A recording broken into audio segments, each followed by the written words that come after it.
Yeah, it's funny that the people that are watching the live stream can't hear the music on justin.tv/B Dave Walters, but they do get to look at my pretty face. But I sing a lot, which I always edit out before I upload it. But some of these things you can't listen to it without singing along if you know the words. So um, I don't know if that's a selling or not selling point for the video, but that does happen when I'm streaming live as I sing along quite a bit. But check this out.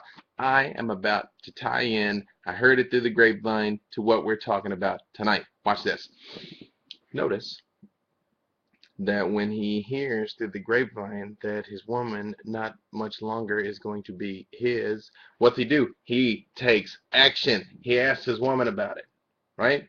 He's like, do you plan to let me go for the other guy you knew before, right? He goes and asks her, right? And what's he heard about? What's he heard about? He's heard about the fact that his woman didn't tell him, right?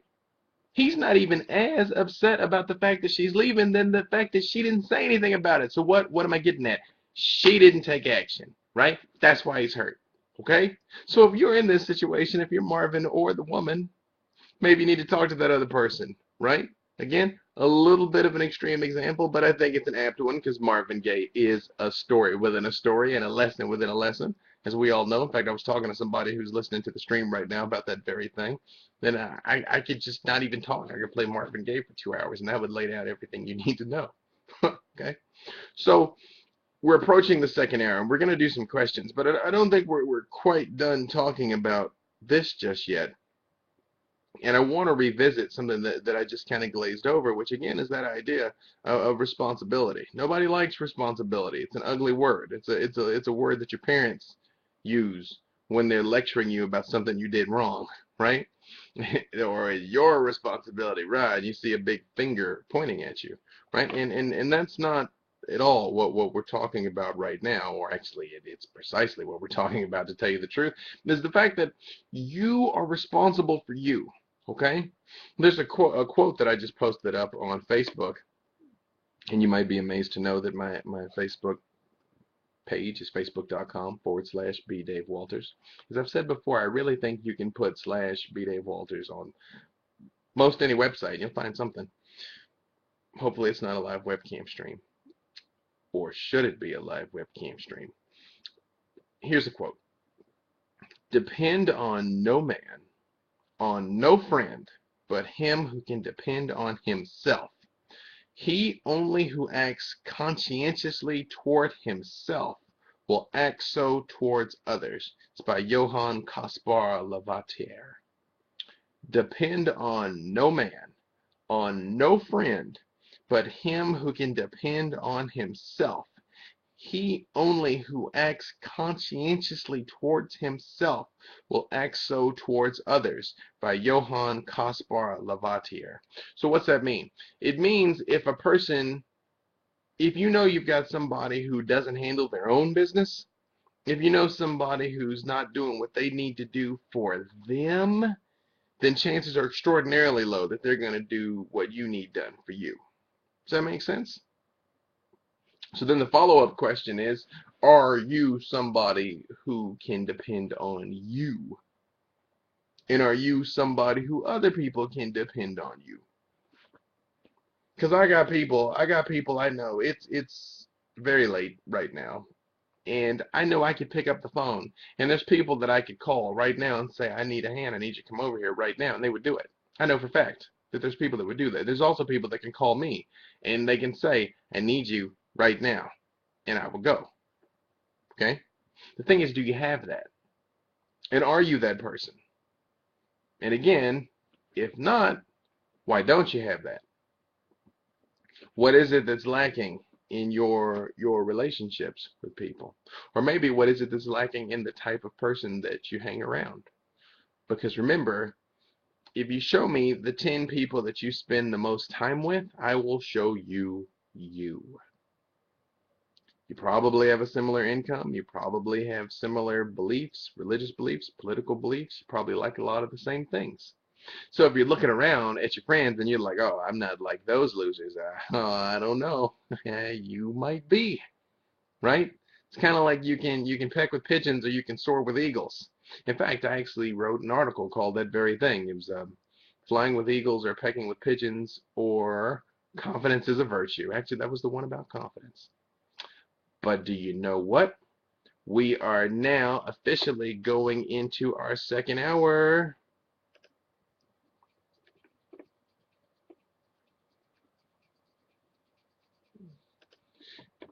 And welcome to the second hour of Rise Up with B. Dave Walters. Simple solutions to life's hard questions. Broadcasting live on Party 93.4 FM and 94.9 FM in Hudson Valley, New York.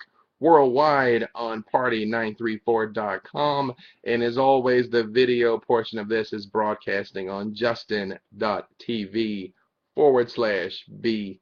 Dave Walters. Now, I think I'm about done saying what I have to say about this, but knowing me, something else is going to occur to me, and I'm going to go on another tangent about it a little bit later. But what I really hope you take from this, because this is one of my favorite episodes, I really did get emotional when I was saying those things, and I get emotional even now listening to it, is that what you want wants you, okay? That dream, that goal you have, however unlikely, I want you to just try on the idea. Try on the idea that maybe it's not your idea at all. Maybe that seed that's been planted in you has been planted in you by your Creator. Maybe it really is the task that you've been sent here to perform, because I'm telling you, we've all got a task we were sent here to perform. And I can tell you how you know what it is. It's that little voice. The little voice. And if you're wondering what little voice, it's the voice in your head that just said, what little voice? That one. That says to you things like, I'd really like to go to school overseas.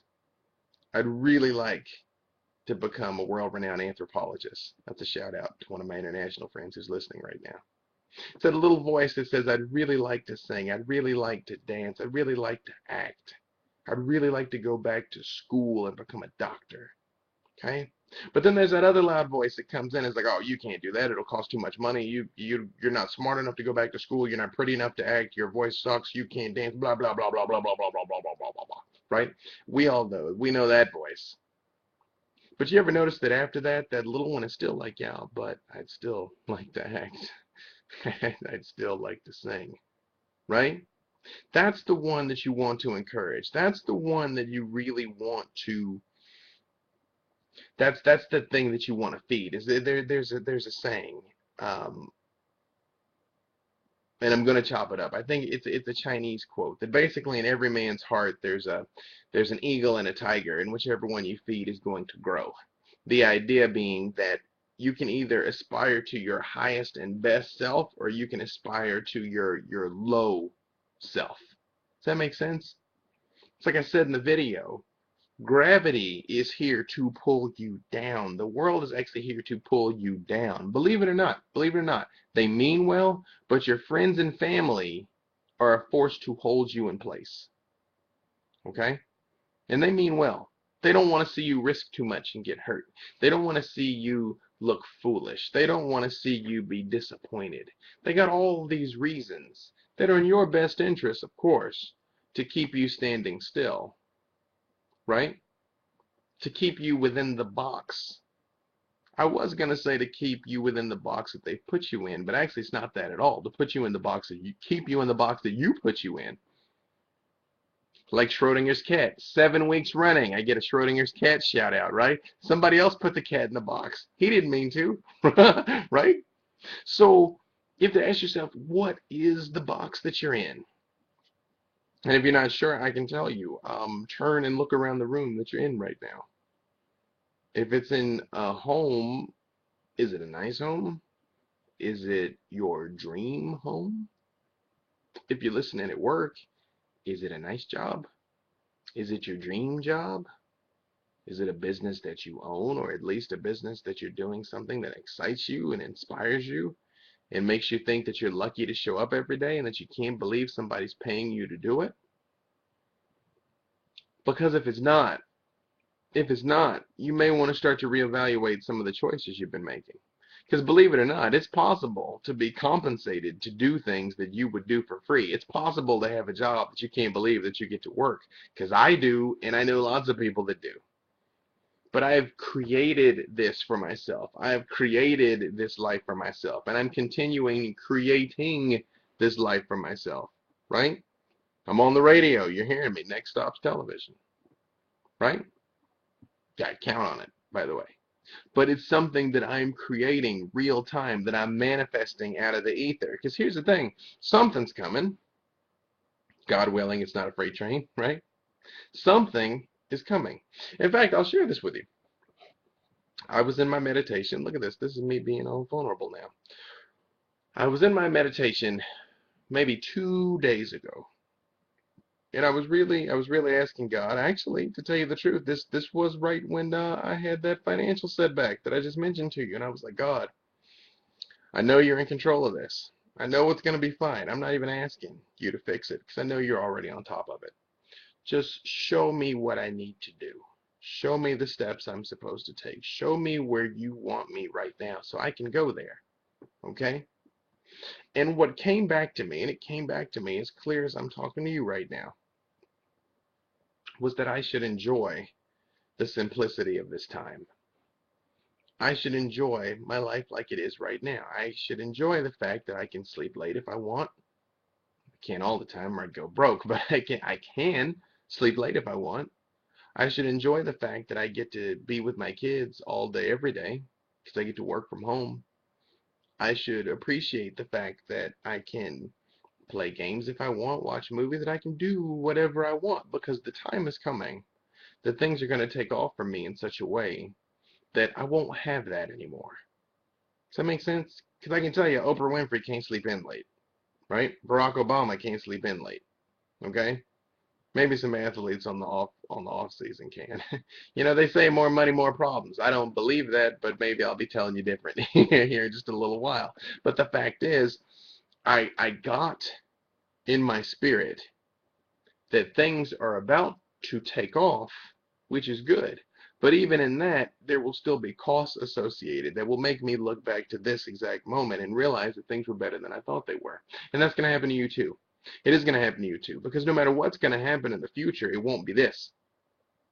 And there's aspects of right now, today, that you're going to miss that you don't know you're going to miss until they're gone. There's people in your life. There's the interactions that you can have with your kids right now at this particular time. There's interactions that you can have with your spouse, things you can do with each other, experiences that you can have together that you won't be able to have in the future for one reason or another. You may be older, you may not have time, you may move, or, one of you may, or both of you eventually are going to go back to where you came from, go back to be with your creator, right? Ashes to ashes and dust to dust. So you really have to value these times and value these experiences, even the ones that seem like they're not so great. Because even this bad relationship you're in is teaching you something if you would just take the time to learn the lesson.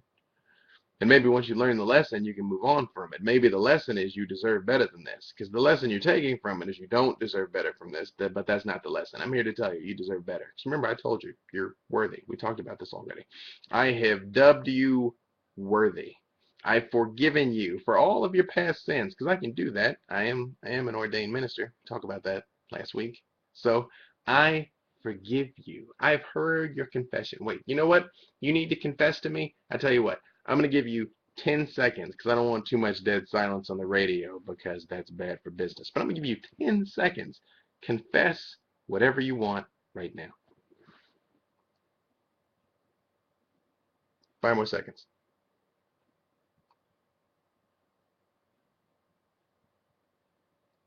I forgive you. And that's not even really that big of a deal. And I don't know why you were so upset about it all this time. But you can put it down. You can let it go. Okay? And you can start to move forward. All right? It's fine. You didn't mean it. Or even if you did mean it at the time, you don't mean it now. It's fine. It's behind you. And you can start to do and be more. And you can start to create better. Because if not you, who? And if not now, when? Time is passing so fast.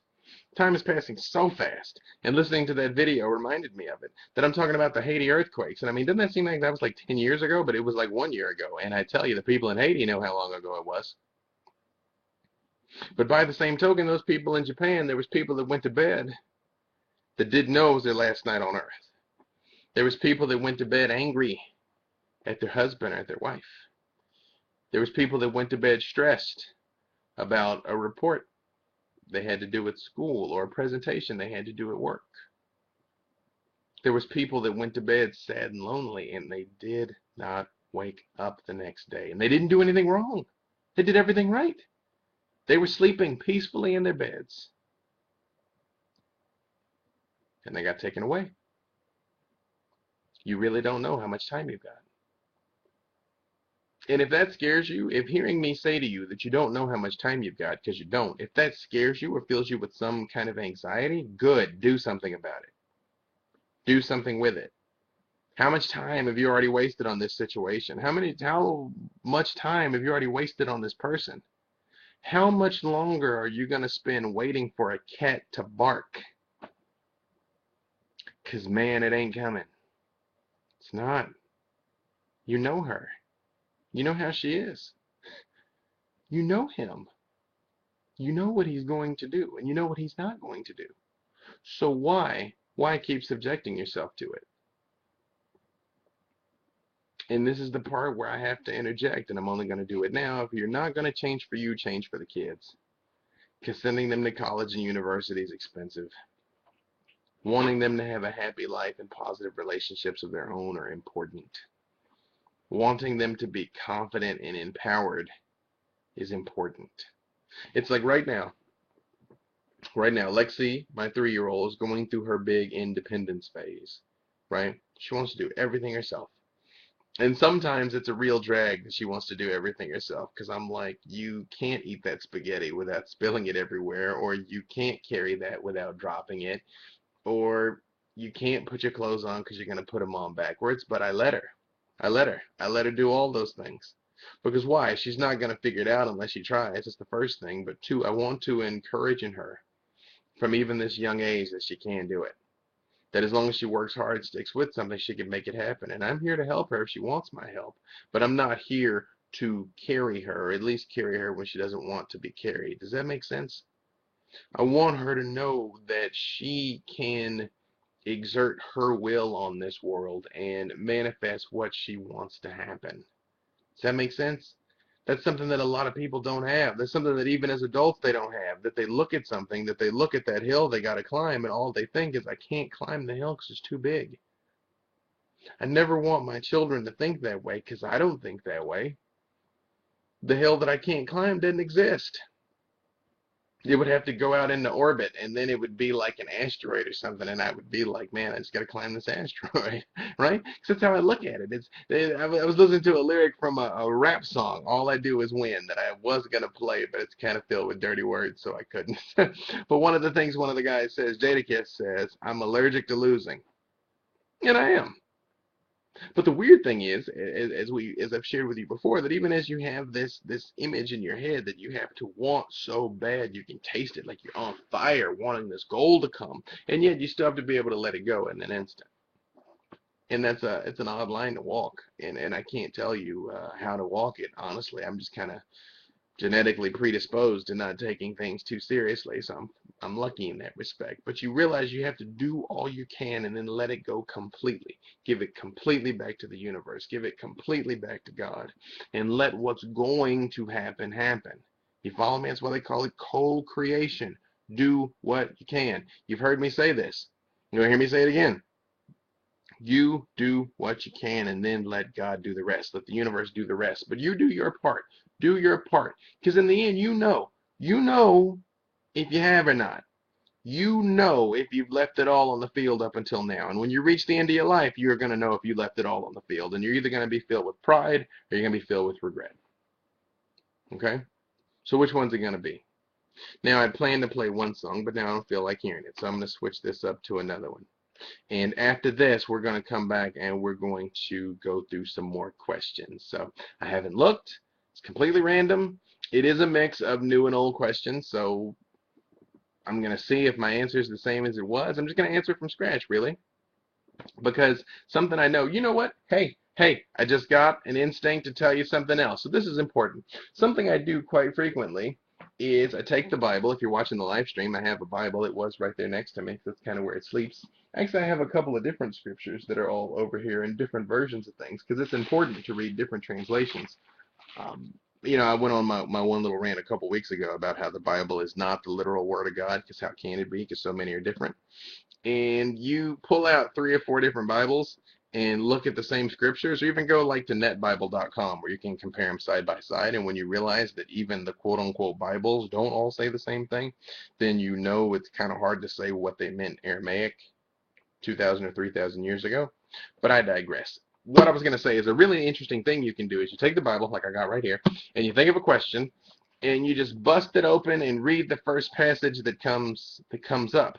And that's the answer to your question, or at least it's something for you to ponder about, okay? So we're going to do this. Now, this is interesting. There's hundreds, thousands of people listening right now, so we're going to test this out. I want you to think of an issue that you might be concerned about, something you're worried about, something that you don't quite know how it's going to go for you, okay? And I'm going to lay the answer on you. Here we go. The Lord told me to tell you, go and get your husband, Jesus told her. But I'm not married, the woman replied. All too true, Jesus said, for you have had 5 husbands and you aren't even married to the man you're living with now. Sir, the woman said, you must be a prophet. But say, tell me, why is it that you Jews insist that Jerusalem is the only place of worship while we Samaritans claim it here, where our ancestors worshipped? Jesus replied, the time is coming, ma'am, when we will no longer be concerned about whether to worship the Father here or in Jerusalem. For it is not where we worship that counts, but how we worship. Is our worship spiritual and real? Do we have the Holy Spirit's help?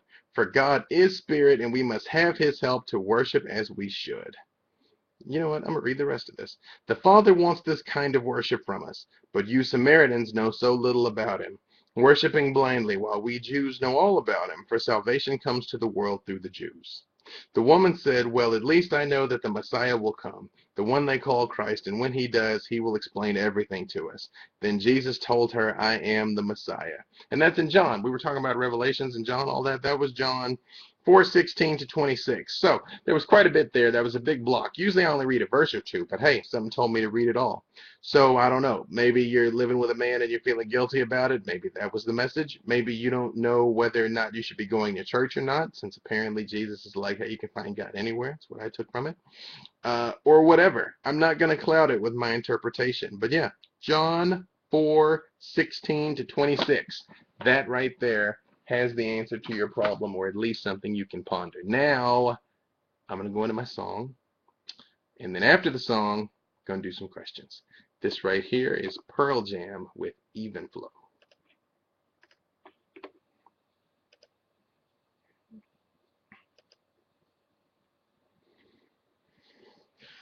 Oh yes, the stream. All right, it's Pearl Jam, Even Flow playing, and I'm going to come back when it's over.